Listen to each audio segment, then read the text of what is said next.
দুর্গাপূজা মানে লাল সাদা কম্বিনেশনে কিছু না কিছু পরতেই হবে। লাল সাদার প্রতি সবারই অনবদ্য একটু প্রেম রয়েছে, আমার মনে হয় একটু বেশি।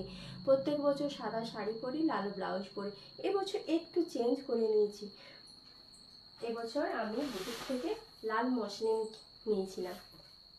এ দেখো সফট, এটাও এখন ট্রেন্ডিংয়ে চলছে, মানে প্রত্যেকের অনলাইন বুটিক বলো দোকানে বলো এই শাড়িগুলোই এখন চলছে।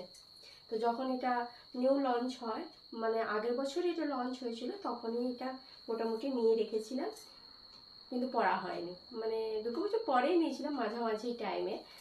তাহলে রেড কালারের এইটা, এর সঙ্গে আমি আগেও দেখেছি, শেয়ার করেছি, এর সঙ্গে এই যে হোয়াইট কালারের কম্বিনেশনের ব্লাউজ। এটা কেমন লাগবে অবশ্যই কমেন্টে জানো। এটা ভাবছি আমি দশমীর দিন পরবো। অষ্টমীতে ভেবেছি যে লাল কালো কাঞ্জিবরমটা পরবো, তাহলে দশমীতে লাল সাদা। প্রত্যেক বছর অষ্টমীতে সাদা শাড়ি লাল ব্লাউজের কম্বিনেশনে পরি, বা লাল শাড়ি সাদা ব্লাউজে পরি। এবছর এটা ভেবেছি যে আমি দশমীতে পরবো। কেমন হয়েছে শাড়িটা অবশ্যই জানিও, এর সঙ্গে ব্লাউজের কম্বিনেশনটা কেমন লাগছে তা কিন্তু কমেন্টে অবশ্যই জানিও।